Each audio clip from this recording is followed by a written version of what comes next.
السلام علیکم۔ امید کرتی ہوں آپ سب خیریت سے ہوں گے اور آپ کو یہ ناول اچھا لگ رہا ہوگا، تو پلیز آگے بڑھنے سے پہلے میرے چینل کو لائک اور سبسکرائب لازمی کریے گا۔ شکریہ۔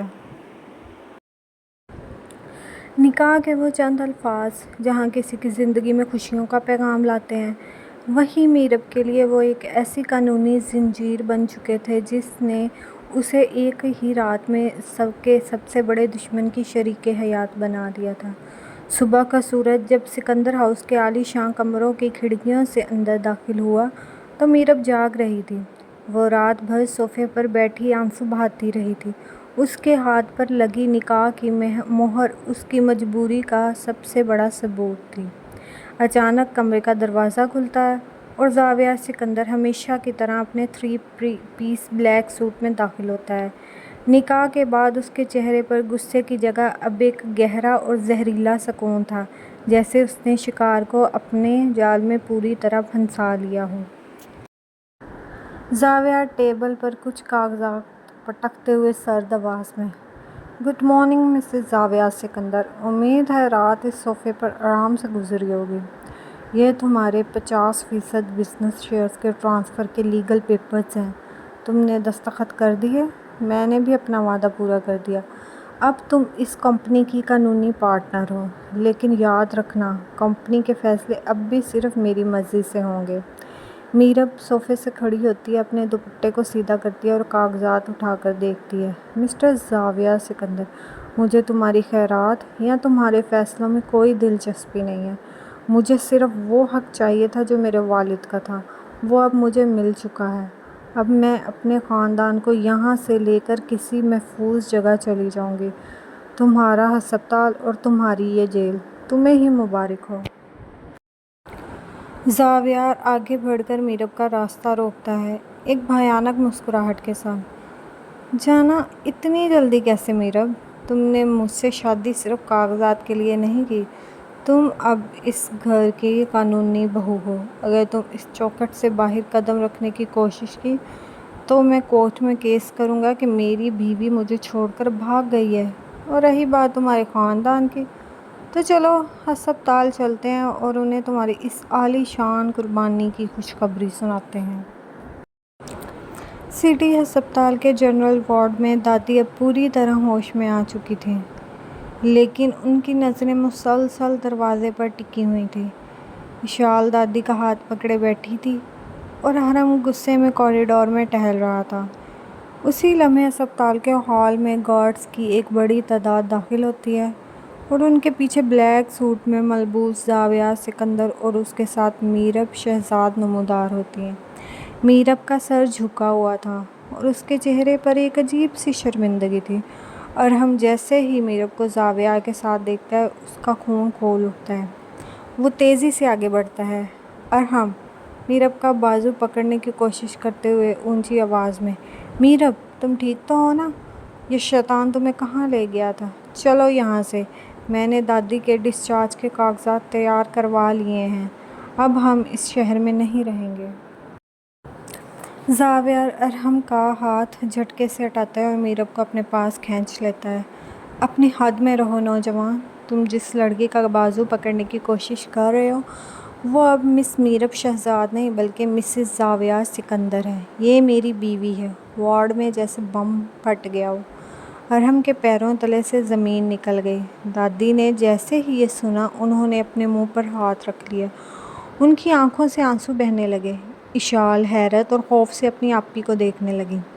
دادی کانپتی ہوئی کمزور آواز میں میرب کی طرف ہاتھ پھیلاتے ہوئے، میرب یہ کیا کہہ رہا ہے یہ شخص؟ تو نے اس ظالم سے جس نے ہمیں سڑک پر لا کر کھڑا کیا شادی کر لی؟ میرب مجھے جواب دے، کیا میری زندگی اتنی سستی تھی کہ تو نے اپنی غیرت کا سودا کر لیا؟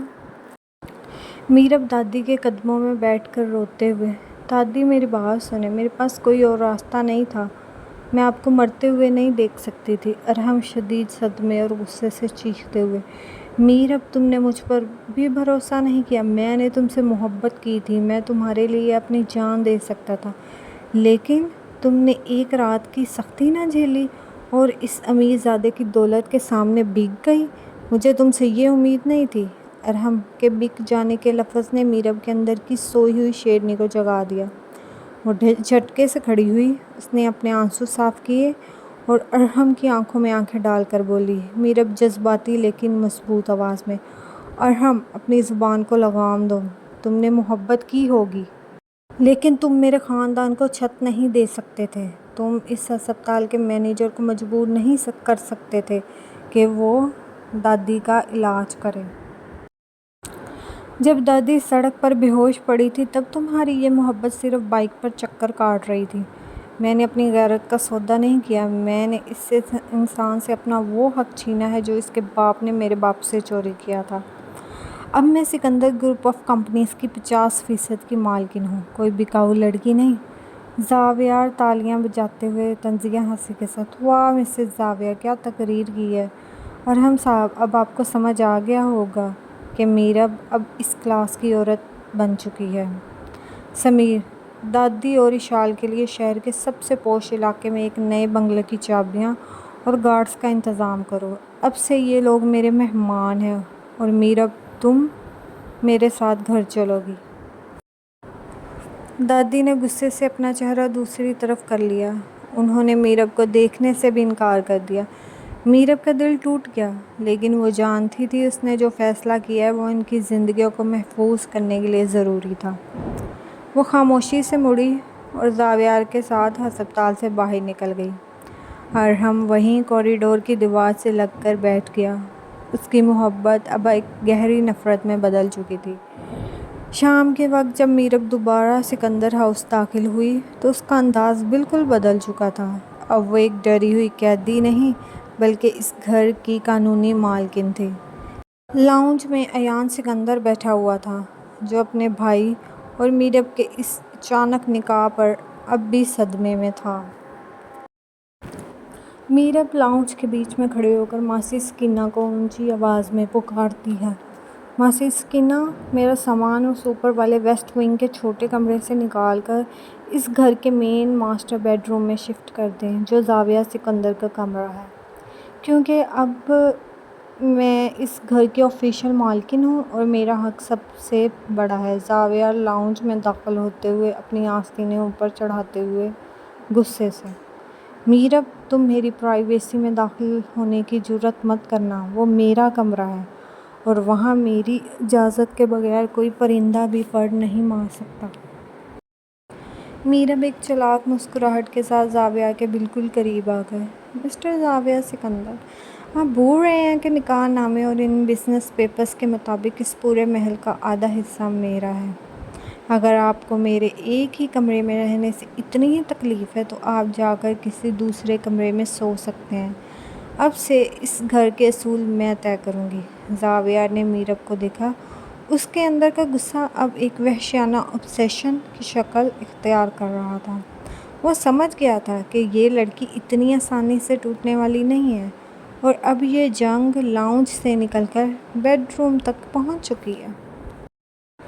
زاویہ دھیمی اور گہری آواز میں میرب کے کان کے پاس جھک کر، ٹھیک ہے میرب، اگر تمہیں اسی کمرے میں رہنا ہے تو مجھے کوئی اعتراض نہیں ہے، لیکن یاد رکھنا اس کمرے کے دروازے جب رات کو بند ہوں گے تو وہاں سکندر گروپ کی مالکن نہیں بلکہ صرف میری وہ بیوی ہوگی جس نے مجھے چیلنج کرنے کی جرات کی ہو۔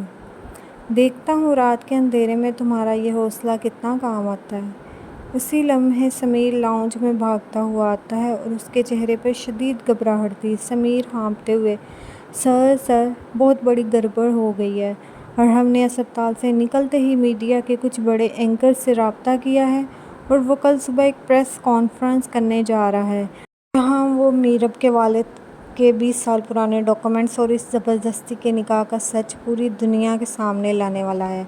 اگر یہ خبر لائیو ہو گئی تو ہماری کمپنی تباہ ہو جائے گی۔